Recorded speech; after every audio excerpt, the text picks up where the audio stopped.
Fresno, Fresno, that's my hometown. Fresno, Fresno, that's my hometown. Welcome back to The Place of Places, a chapter-by-chapter analysis of William Saroyan's 1972 memoir, Places Where I've Done Time. Today we dive into Emerson School Playground, El and San Benito, Fresno, 1918. Emerson School played a pretty big role in Saroyan's life as the first school he attended upon his return to Fresno from the orphanage. Back home in Fresno, he felt the warm embrace of family and the larger Armenian community, but he still faced bigotry at school. It must have been very confusing, finding that even at home you can be made to feel like an other. In that way, Emerson was a proving ground for Saroyan, and to some extent brought him closer to all the other immigrant kids who filled his neighborhood and his school, and which probably made him comfortable in the melting pots of San Francisco and New York when he got to those places. Although Emerson was on K and Santa Clara streets, it looks like it probably occupied this space marked 193, and the playground faced San Benito and I, where the blue circle is drawn. The check mark represents where Al Nidavar, who appears prominently in this story, lived. Saroyan tells us he hated school. He alternated between being a daydreamer and a clown, and many teachers found him difficult to discipline or control. In this chapter, we learn that he was constantly threatened to be held back a grade while his peers moved on. This made him paranoid, as the worst thing in the world for him was not being able to move on. So far, we've pretty much figured this out about his personality. He had to be going somewhere, whether physically or mentally. In order to help make money for his family as a child, he was a newsboy and a telegram messenger, but these also satisfied his urge to be on the move. To walk, run, bike around town, even to run his corner to sell afternoon papers during his school lunch hour. In Chapter 7, we learned that the first thing he did when he got off the bus in New York in 1928 was run 2 blocks down the street out of excitement and restlessness. And later, he was known around Fresno as a guy riding a bicycle. So this piece of information about being afraid to be left behind, it just fills in another piece of the Saroyan puzzle. He perhaps would even tell us it was in his nature to move because his family were immigrants, and longer ago than that, they were constantly being chased by Turks. The issue of not getting along well in school, though, comes up both in his fiction and nonfiction, even in his teleplays. In the memoir Here Comes, There Goes, You Know Who, in 1961, Saroyan has a chapter titled School.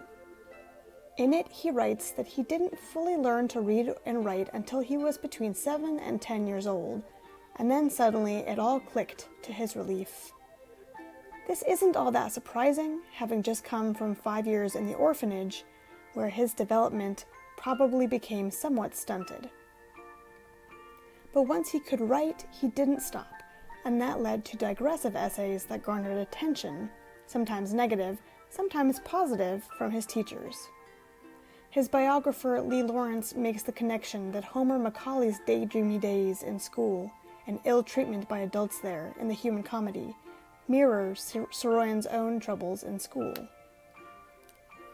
A particular nagging impression was that the teachers and school administrators were anti-Armenian, considering them lazy and dirty, and not promoting them in such high-value positions as varsity sports. He tells of Mrs. Clifford, who hated him for veering way off topic in his writing and because she couldn't answer his questions. He tells of Mrs. Thompson, who expressed confusion over his intelligence test and found him selling newspapers during the day, then claiming she had discovered him. He tells of Mrs. Chamberlain, who he felt flirted with him, and who asked why the Armenian kids couldn't fit in better with the Americans, to which his reply is that the Americans don't like the Armenians, so we don't like them. And finally, he tells of Mrs. Carmichael, who optimistically urged him to go to college. But William dropped out of school at 15. Although his Uncle Aram went as far as getting his law degree at USC, Takui and Grandma Lucy had not been educated, and even looked down on the girls educated at the Protestant girls' school near Bidley's, Mount Holyoke. Lucy could never read nor write, but Saroyan considered her beyond intelligent, with her insight and wit. Ultimately, traditional school didn't appeal to him and his idea of what made a person good or great. By age 15, he had been kicked out of school so many times for fighting that he just left and worked among the pickers at Uncle Aram's vineyard. He tells us that he fought with principals, teachers, classmates, his own mother about going to Sunday school. To him, the self-paced education offered by the city library was enough to keep his inquisitive mind sharp and informed. A significant detail of this chapter is the inclusion of Al Nidiver, who amused William with his silly recitation of the Song of Hiawatha, a poem by Longfellow. This may seem innocuous, but Al shows up all over Saroyan's memoirs. A chapter in Sons Come and Go, Mothers Hang In Forever, from 1976, has a chapter called Homage to Al Nidiver, and a chapter in Letters from Rue Tabu in 1969 is called Al Devereen, who is clearly a pseudonym for Nidiver. In the letter dedicated to Al Devereen, Saroyan is embarrassed for Nidiver, who is operating an elevator at the Mattei building around 1938.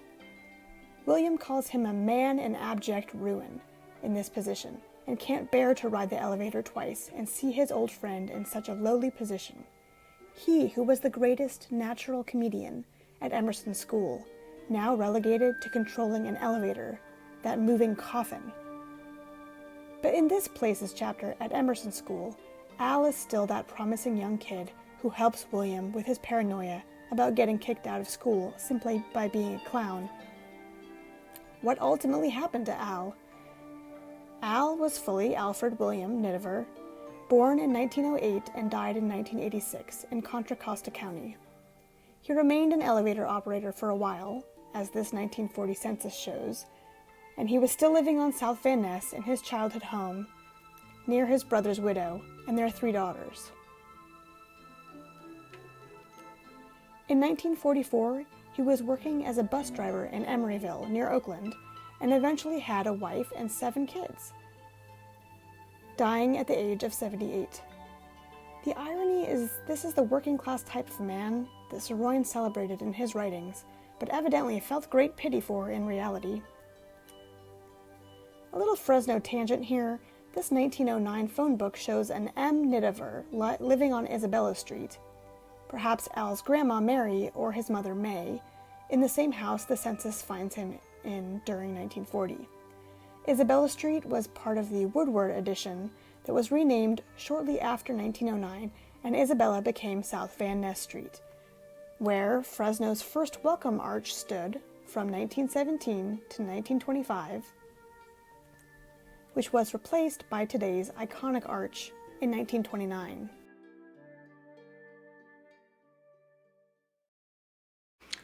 The Song of Hiawatha by Henry Wadsworth Longfellow. By the shores of Gitchigumi, by the shining Big Sea water, stood the wigwam of Nokomis, daughter of the moon, Nokomis.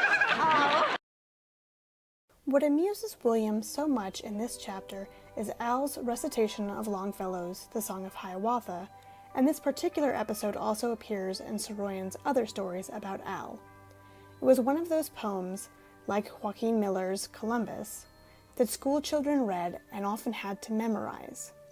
It's intriguing that he attended Emerson Elementary School and Longfellow Junior High, and that Emerson was a writer that would inspire him later. His childhood was surprisingly full of literary figures, and by the time he leaves Tech High, he's already spending most of his days engaging directly with literature at the Fresno Library. It's clear that William loved Al on some level, appreciated his calming effect on William's racing existential mind, William wanted to believe that they could be something great when they grew up and got out of Fresno, that Al could be the next Charlie Chaplin. He tells us in Sons Come and Go. If you only read one of these stories, you'd think Al was just a passing memory. But the fact that he shows up in writings from 1969, 1972, and 1976, and possibly others, suggests that this person made a lasting impression on William, someone representing his better angels, and a reason to make it big on their behalf. He writes, "Al Nedivar saved many a day for me at Emerson School," and it feels quite genuine.